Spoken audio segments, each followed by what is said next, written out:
Going on, man? This is Ice Enigma. Yeah, and this is T Enigma, and this is Enigmas Unchained.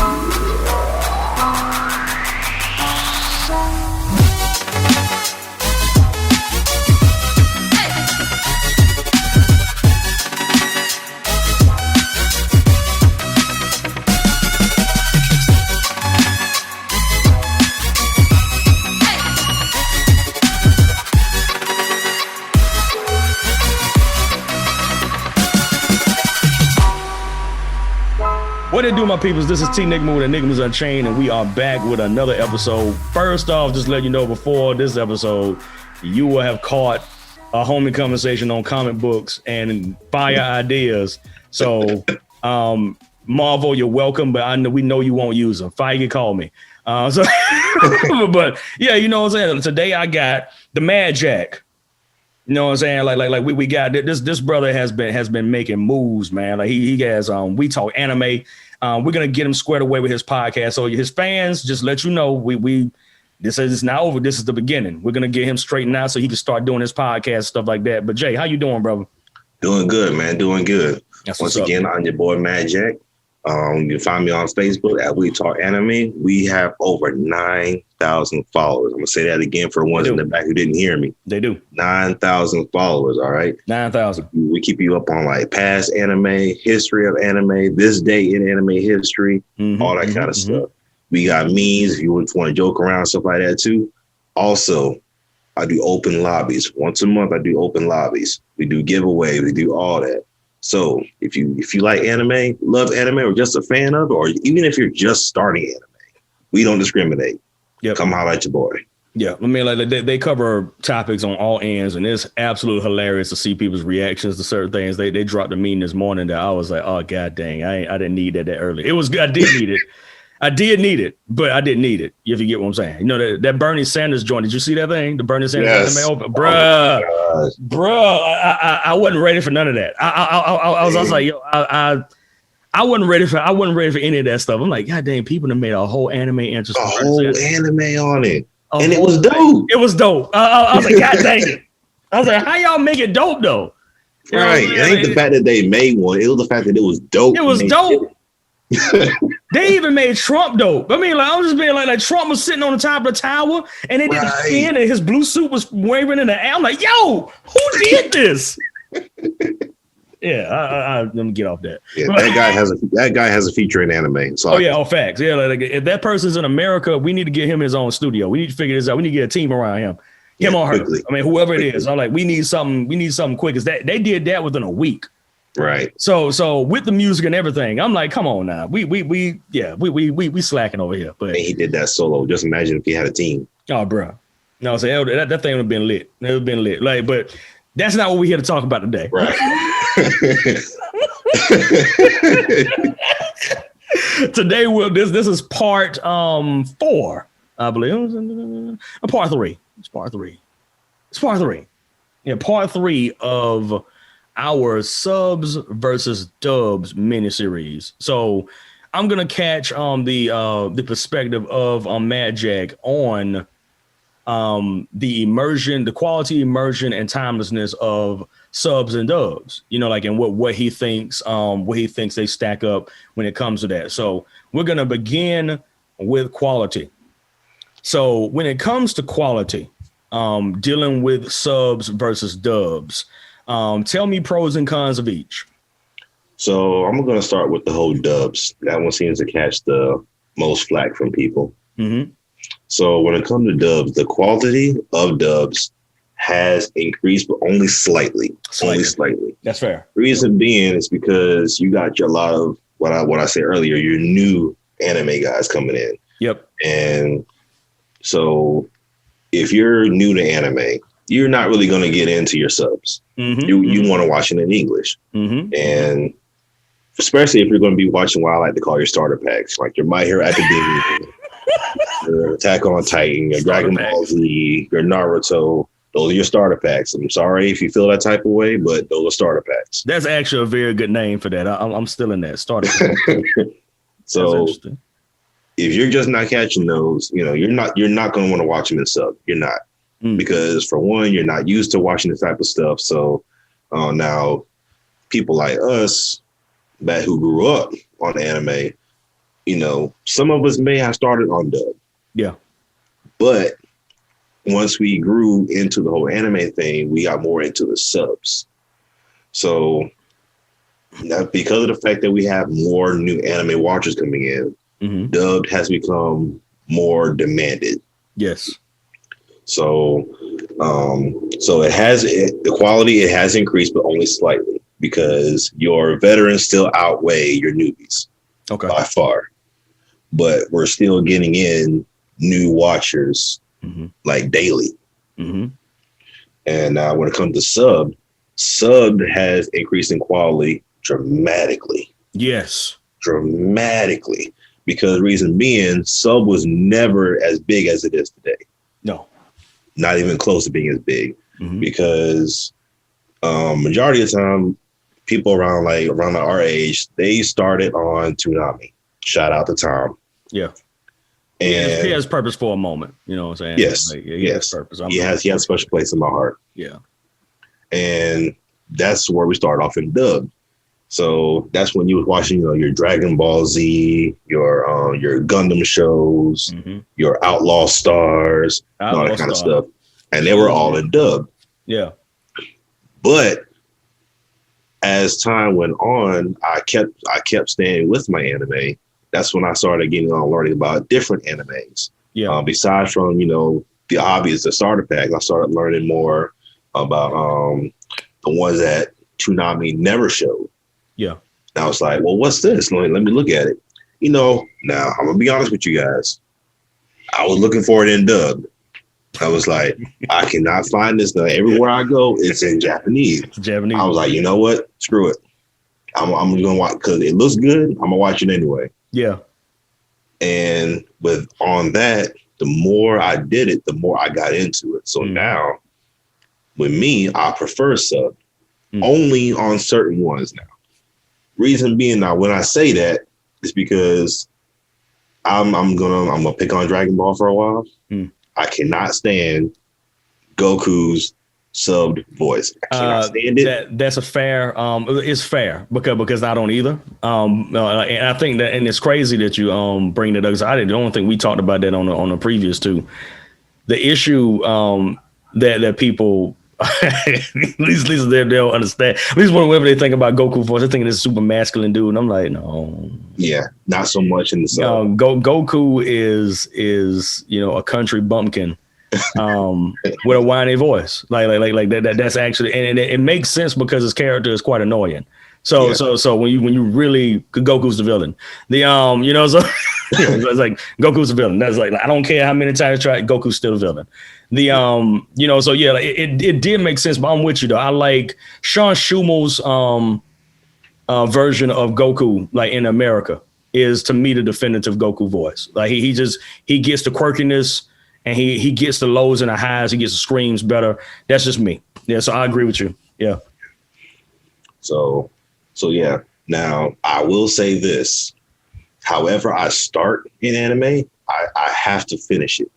So like if you're going to introduce me to another anime, however when that very first episode, if I start that episode in sub, it's staying that way. And if I watch it in dubbed, now the only reason why I would ever switch to sub is if I'm so into it and so dedicated to it and the dub just can't catch up anymore. Now, keep in mind, if you're new to anime, dub is always going to be at least 30 episodes behind. Yeah, fact. Depending on the anime. Sometimes a year, like behind, sometimes a year behind. So we're talking about 3 seasons behind. Yeah. But my example I'm gonna use is One Piece. So I've literally gone back, started episode 1 on One Piece and because I started on dub simply because I used to watch One Piece on 4Kids. Oh God! 4Kids. Yes, Saturday morning cartoon. Yes. Yeah, me and my co-host Ice had a conversation about 4Kids on our last one, and yeah, 4Kids is trash. I mean, it can be said as many times. It wasn't great, guys. It wasn't. Yeah, it wasn't. It was terrible. But that's where I first started watching One Piece. It was on 4Kids TV, and it was in dubbed, obviously. And so it's been a long time since I've seen One Piece. I'm like, you know what? I'm gonna go back and watch it. And I started from episode 1. Of course, they had it in sub, but because I grew up on dubbed, I'm like, okay, I'm gonna watch it in dub. And it got to dub all the way up until about episode 620. Yeah. And then you're strictly sub at that point. Yeah. With me, I'm so invested into this. I'm like, you know what? Sub it is. Yeah. And like I said, and because I'm so used to sub, it doesn't bother me. Yeah. Yeah, some people get mad about using dub because they're like, I can't look away from the TV screen. I had one of my guys, he said this on one of the comments. I asked, what do you prefer? He said dubs because he doesn't like looking away from the TV screen and missing a moment or like something that he needs to know that happens, which is a good point. I was like, that's a fair point. Right. If you don't understand Japanese as well, or you don't understand any at all, and you hear something going on, you may just miss an entire moment that you need to hear. Or see because you looked away from the screen or something. But then my question is, why are you looking away from the screen, son? Your dedication is being checked right now. Okay, you know what I'm saying? Like, look, you need to be on the TV like Uchiha Madara right now. That eyes need to be scanning left to right, top to bottom, every second of that anime episode. How dare you look down for a phone call? Put that Sharingan to the work. That's just a joke. I'm just mad. Well, I'm not, but I'm still joking. But I'm not really joking because that's how I watch anime. I'm like, my eyes are transfixed on the TV until the whole episode is gone. You know, because I'm trying to figure out what's going on. I'm not trying to look away, trying to get no phone. If I'm leaving, I'm pausing because I'm not about to be letting this thing playing while I'm away from the thing. So. Yeah. So let me ask you a quick question while we in quality then. So you were saying that the dubs have gotten better, but not by so much. Explain that in your own perspective. The reason why the dubs hasn't gotten so much because this kind of ties into your other part about the immersion thing. Mm-hmm. Because dubs, you don't really feel that emotion from the character like you would from a sub. So, and if you watch it, I would say like, okay, I'm gonna go back to Dragon Ball. Okay. Listen to Vegeta subbed voice versus his dub. Yes. Night and day. Like, not even the whole episode. Just listen to him do his final flash. Yeah. I'm not talking like a quick final flash. No, I'm talking like full power up, full into it, final flash. Listen to his dub version first, and then listen to his sub version. Which one do you think or feels has the more or bigger impact? Yeah. That's why I say dub is increasing, but only by so much because they still haven't put that emotion into their characters yet. Okay. And like I said, this is good to get into immersion, like you were just saying, because one of the things we were talking about before was that, Japan has an entire studio set for subs, and now here the double-sided or the double-edged sword to this is that yes, you have multiple voice actors, but you also got a lot of tropes now that appear in subs because this is the power of such and such. I can quote multiple things that everybody does in a shonen anime right now. You know what I'm saying? Impossible, Bakara. What is it? This is the power of such and such. I see you're a man of culture and taste. Like the lines like that. The Flash. Like all these small things that you hear a lot in multiple anime that they've been trained to do. So you can actually hear the robotic nature of a few of these newer animes because they've been trained to speak a certain way when they're doing anime. Right. But the problem is in America, we don't even have that. We just got, we only have maybe 75 to 100 voice actors that do anime or mostly animated voices in video games and anime. And you hear those voices so much that you feel like they can't even really be a character of themselves. So like when you hear Nolan North, who's one of the best voice actors we've had in the past like 3 decades, outside of Kevin, who does the voice of Batman. And you had Jennifer Hale, who's been like probably more female characters I think Cree Summers. Like she was in Different World. You know, it's like Cree Summers, Jennifer Hale. You know, so now Troy Baker's getting to that level. You know, like but their voices are so familiar that it kind of throws you off. You're like, that's Joel from Last of Us. That's Nathan Drake. You know, like from, you know what I'm saying? Like that's the Batman. You know what I'm saying? Oh, that's Commander Shepard. You know, so with Jennifer Hale. You know what I'm saying? So each one, their voices are so distinct so that they don't change it as well. Nolan North does the best at changing his voice, but even still, there's that he has a crawl in his voice that is unique to him. You're like, that's Nolan North. And it just breaks the immersion. So when it comes to them like doing the schooling for this, you know, even like the schools of thought they have for anime, when it comes to that, they still, to me, they do immersion better. Only because they have such a wide range of people to pull from. The tropes may be in there, but that doesn't deny the fact that person can pull you into that moment. So is there an anime example you can think of the top of the dome where when the moment happened, you couldn't look away? Like it just pulled you and you were like so into the moment until it was over. And then you could like, or no, you know, like whichever one that hits you first, you know, because like sometimes like the sigh of relief, or I said, no, just go to the be continued. You know, so you're like, God dang it, I gotta wait a whole week. I got plenty of anime. Okay, well, throw me as I say three or four. Three or four. Yeah. All right, so I'm gonna go with one that everybody knows, My Hero Academia. When my boy Deku is fighting Overhaul. Oh man. Legendary fight. Oh, it was great. Legendary. It was great. And when I forgot the girl's name, she's got the horn on her head. Oh shoot. I forget. I mean, I don't know why I forget it, but she is. But her, when she helped Deku reach 100%. Yeah. Quote, keep in mind. We're not gonna spoil anything, but 100%. Okay. When he fought Overhaul and the giant fist was coming out, that was a hold your breath moment.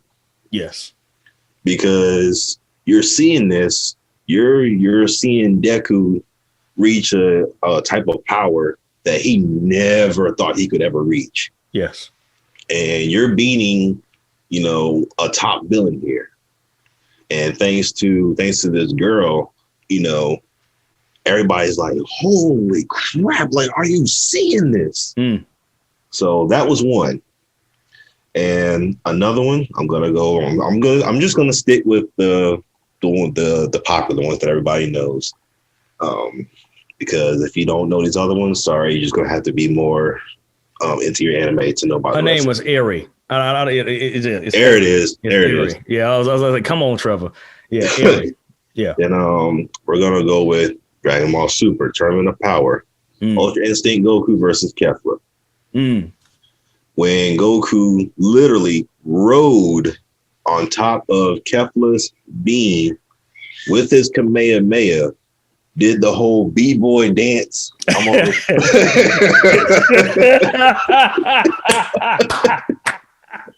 He did. I didn't think about it like that. You're right. He did do a B-boy dance. Yeah. Now I'm a B-boy dance on your beam while holding my own beam in my hands. Yeah, and I'm just gonna blast you point blank range with my strongest attack. All right, look, you know, first off, that was disrespectful. That's one of the reasons why Dragon Ball is still around is the level of disrespect that you get when you see these fights. Because like I'm telling you, man, like that's a core ingredient for Dragon Ball is disrespectful fights. These fights ain't supposed to be sanctioned. Man. This is a fight to the death. And I'm talking watching Vegeta as a giant monkey just stomping on Goku. I was like, this joint is unfair, but I can't look away. I couldn't look away. You know what I'm saying? The most disrespectful thing I've seen in Dragon Ball history was Raccoon and Vegeta beat the snot out of Kid Gohan. Oh, bro. Yeah. Bruh. We'll talk about that. Yeah. Raccoon didn't have to do that to Gohan, yo. But I'm kind of glad that he did. Raccoon was like, sucker. I beat you like a man. He was like, yeah, like, bro, y'all do know that Gohan's 10 years old, right? Like, come on. Like, RDC World did a skit on that. You know, like if you ain't seen it, they actually had like how the main villain beats up kids like that. That's the main character. And there's a little 11-year-old boy, and he was like, "Hey, you guys over there," and like Mark from RDC turns right. It's my who that is, you know, like it is Houston answer, who that is, right? Like us main character. Oh, he is, huh? And he just rolls over. A homeboy's in mid-sentence. He just rolls over, punches him in the gut, and like just beats him literally for a minute. Proceeds to beat the pumps off this boy. and then homeboy's like, "Why you did?" They said, "What you talking about?" Didn't he step to me? Right, exactly. Why didn't he step to me? No, so like this is a fair point. Like that's whoop they by Dragon Ball, man, is disrespectful fights. You right though. That B-boy dance. I'm gonna say that from now on. That was a B-boy dance. He did it right on theme. And he smacked her with that doggone power. I was like, God dang, man, you had to do the girl like that. She was just asking for training. Yeah. Yeah. Goku a villain. Always.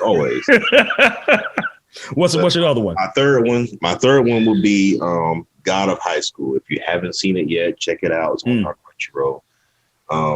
So there's a part where I can't remember the girl's name, but she fights with a wooden sword. And this girl is a monster with this sword. Yes, she is.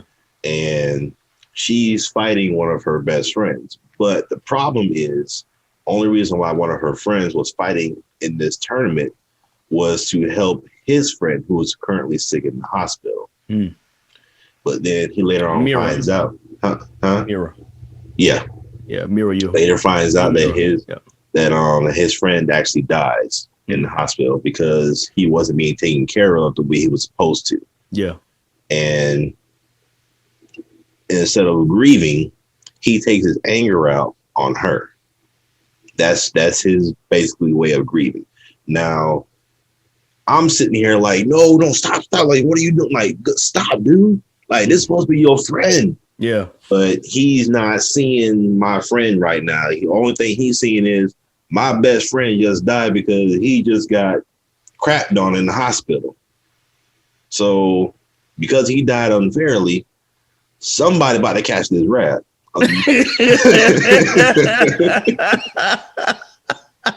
These hands are available and they are rated E for everybody. Right. And unfortunately, they don't discriminate. So they don't discriminate. D for them, but on an N for non-discrimination. Right.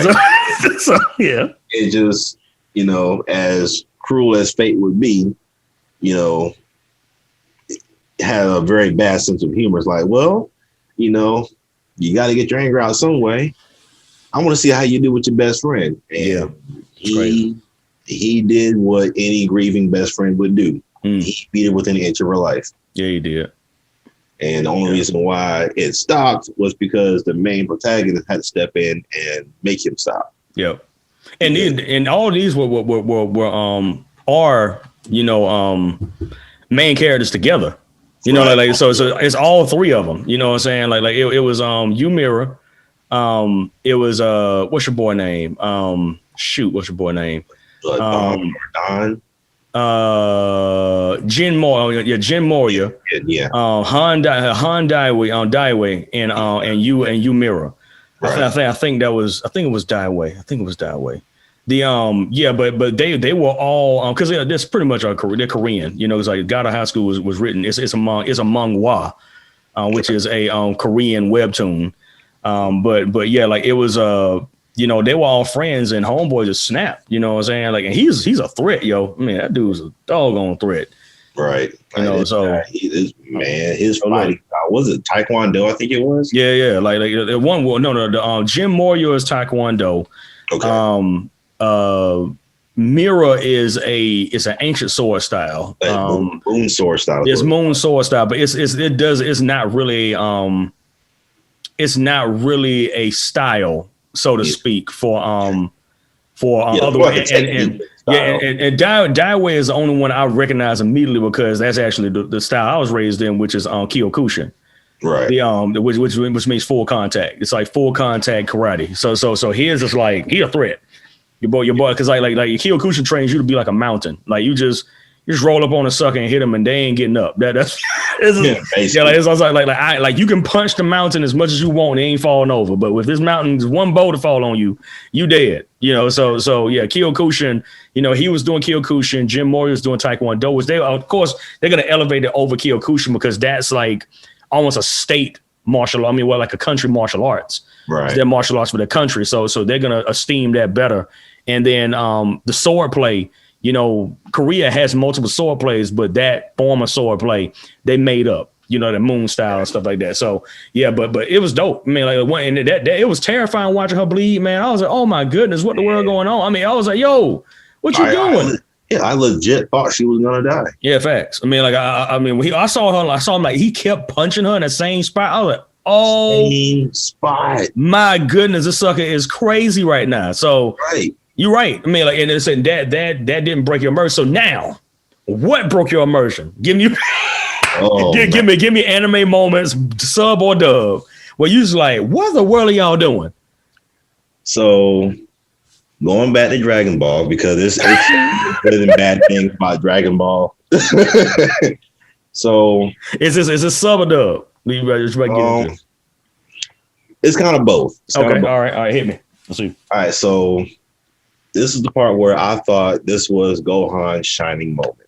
Okay. We're going to go with Teen Gohan. Teen Gohan, Cell Saga. Okay. Oh, okay. Yeah, you know where I'm going with this. I know you go. Yep, you know exactly where I'm going with this. Okay. So this was Gohan's shining moment. So he gets in. First thing, I was like, Goku was fighting Cell, got him weak. Okay, I'm done. You know, I can't beat you. I'm gonna let my son step in. All right, bet. Cool. Gohan steps in. Hold on. Wait a minute. Hold on for a second, brother. Here, Cell. Here's a sense of me. What in the world? Yeah. So basically, you just say F your son, huh?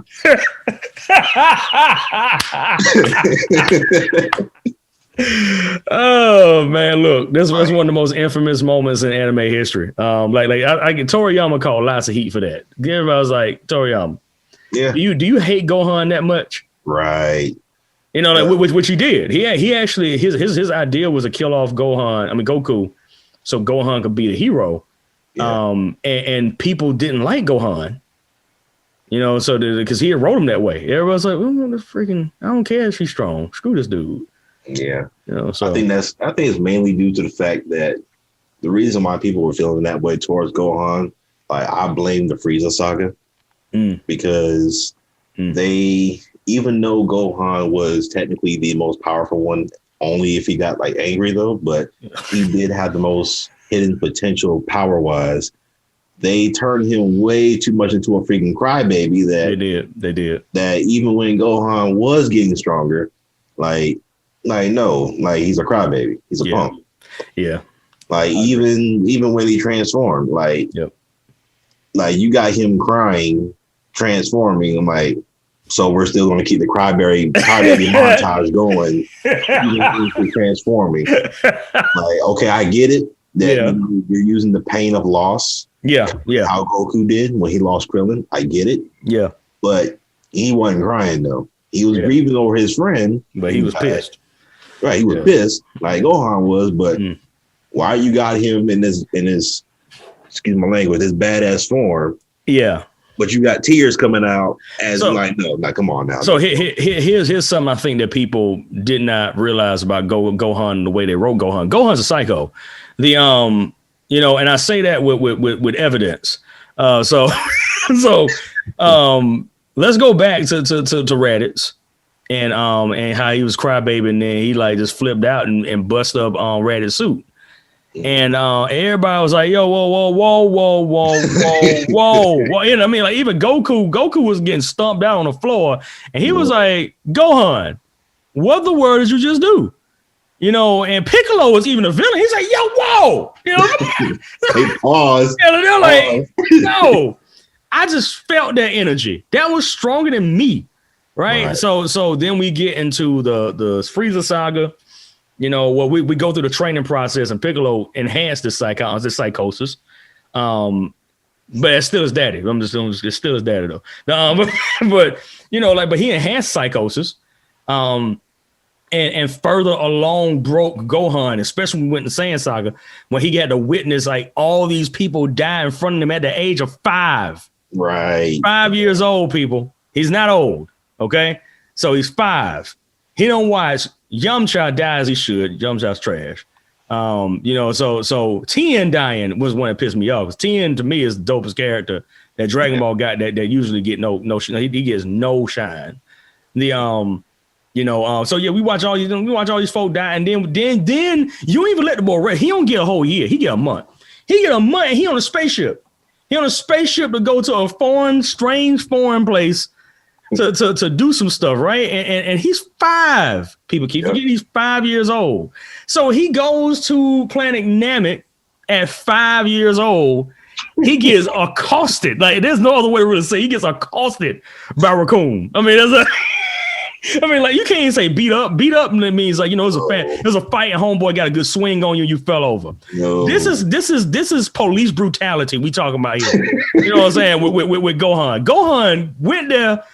Raccoon and them are actually space police for Frieza. If you want to be real, they're like a military space crew for Frieza's the Lord, and he has his own security force, which is the Ginyu Force. Right. And keep in mind that everybody in the Raccoon and the Ginyu Force is genetically enhanced as well. Exactly. So you got think Gohan was accosted. I mean, he got beat. I mean, like on the real, on any other planet, they may have brought charges against Raccoon for child endangerment. I mean, like it was all type of stuff. But you think about this now. His daddy almost dies. He sees Piccolo get shot through the chest. He sees Krillin blow up. Right. He's 5. He's 5. The boy is traumatized. One of the pieces probably fell on Gohan. Let's just give a good chance. Keep it real. Let's see. He was close, So Gohan then has to flee exploding planet. Yeah. Oh, backtrack a little bit. After the Raccoon beat down, he later gets beat down by Vegeta. Oh yeah. Vegeta just rolls up on him and just wrecks the boy. You know what I'm saying? And but didn't take the Dragon Ball, and then he regretted just not killing the boy. You know what I'm saying? So you had that situation. Then you go into the Android saga. He's getting trained by Piccolo and Goku. Oh my goodness. Right. So that's an extra level of trauma. Then he has to train with his daddy, his deranged, crazed daddy, his power hungry daddy, for a year in an isolated chamber with infinite food. and his daddy throws a fireball at him. His strongest attack, by the way. Big enough to destroy a planet, okay? Like, at Gohan's request, Daddy, you're being soft.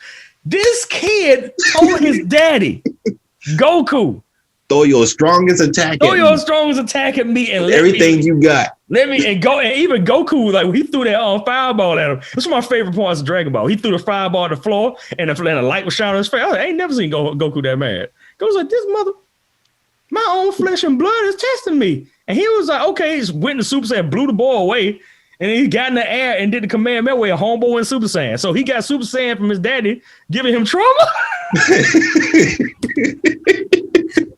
It made my mic fall over. When they was in the hyperbolic time chamber and Gohan kept pressuring Goku, kept telling him, stop holding back. Mm-hmm. The part now, I don't care about Goku, but I will give Goku credit on this. Like, when he's just paused and stared at Gohan for like 10 seconds. I think every parent has been through. I've been through that with my son. My son be testing me, and I'm saying like, do you even value life? What is going through your head right now? Right. Like I'm pretty sure Goku was thinking like, you do know who I am. I can easily wreck you, take you out easily. Like, I want you to fully understand the smoke that's your body.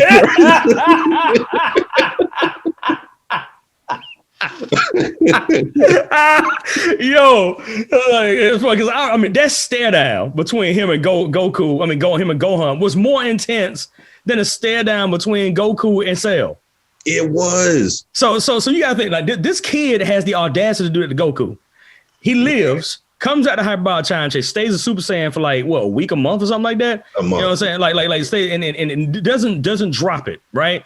Gets into this fight, and his dad is like, "Yeah, you gonna try and test me in the hyperbolic time chamber, huh?"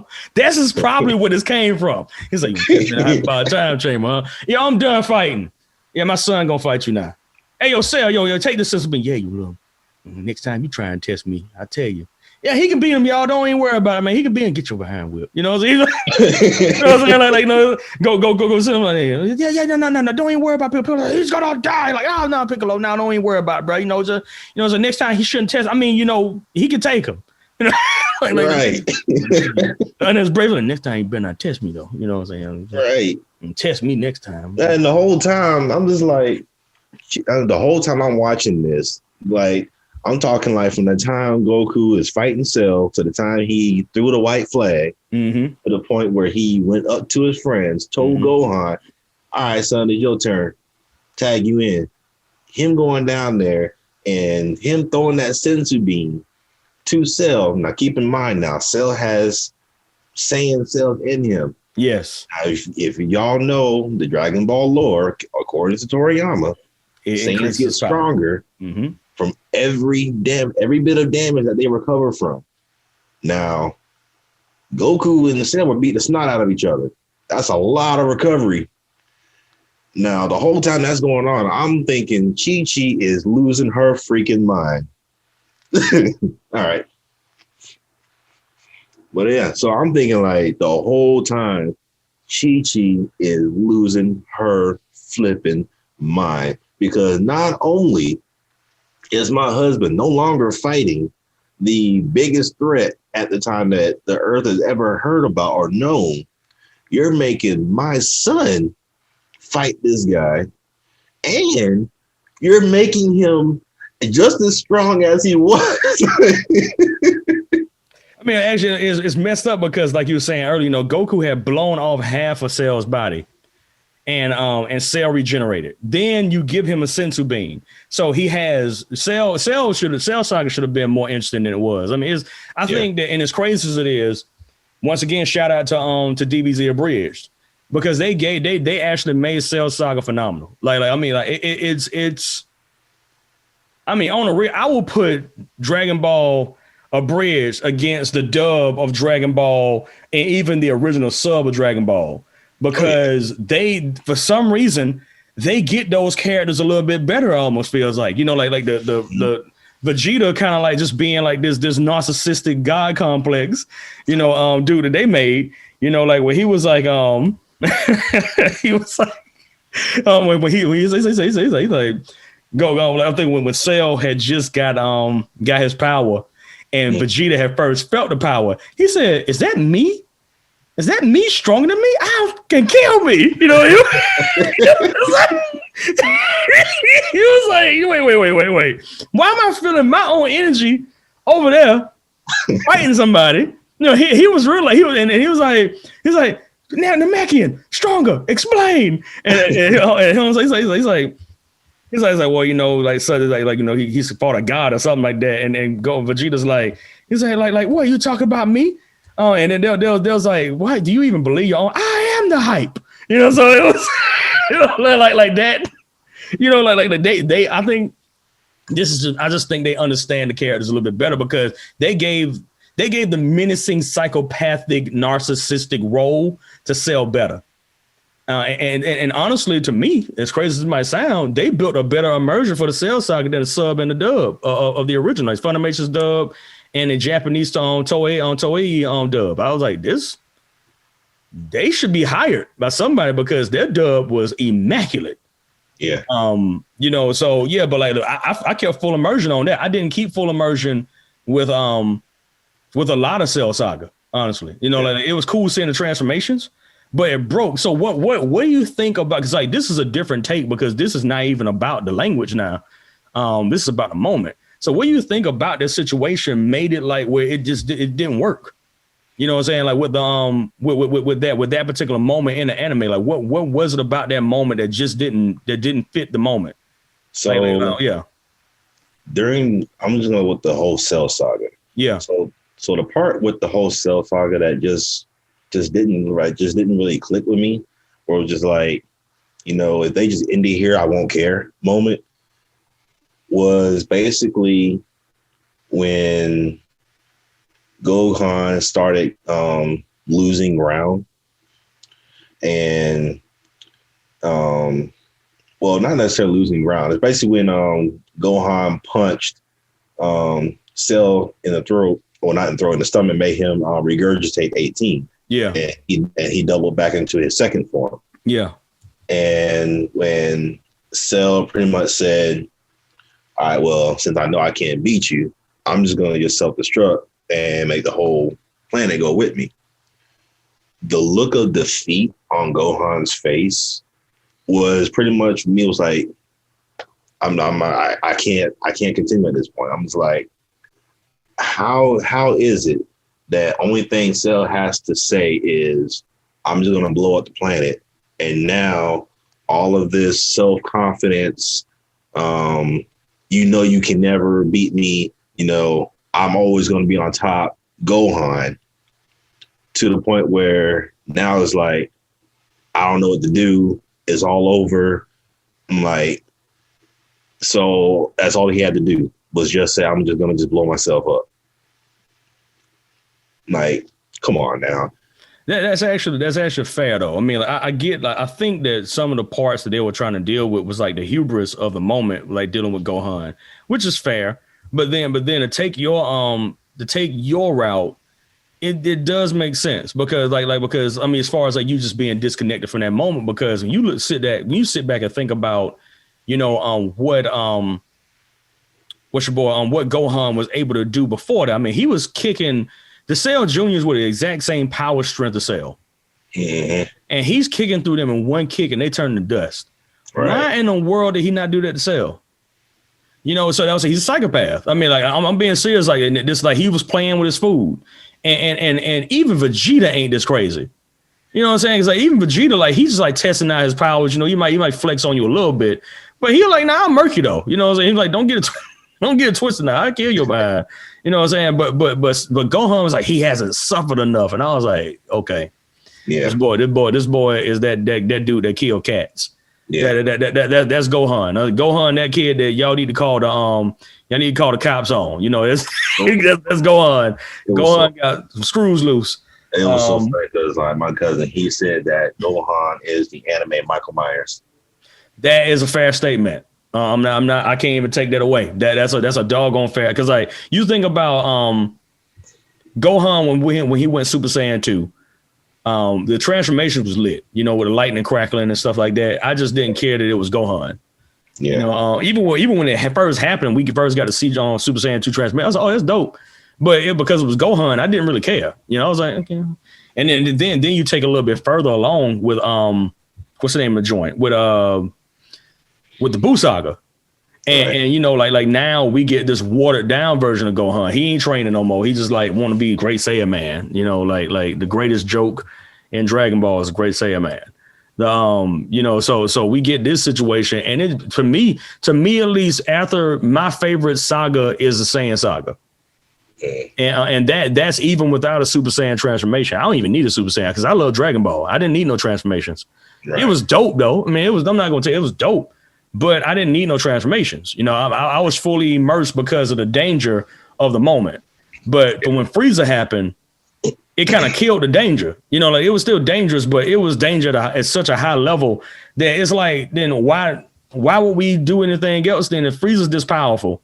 Why in the world is he not just destroying planets? Just blowing up planets now. Because if you can just blow up planets with your fingertip, then why in the world are we doing this? I'm just being real. Like, and that was my take on it. I didn't like the level of destruction that they were giving to these guys was so great. And it lost weight after Vegeta could do Galick Gun. Galick Gun was the last time I felt like it was actually a threat to blow up a planet. Like it actually meant something. When Vegeta said, screw this, I'm gonna blow you guys to oblivion. I was like, okay, we watched him do that. Yeah. With 2 fingers. That's what I was like, all right. Yeah, when Vegeta got to that point, it was like, all right, you know what? Screw it.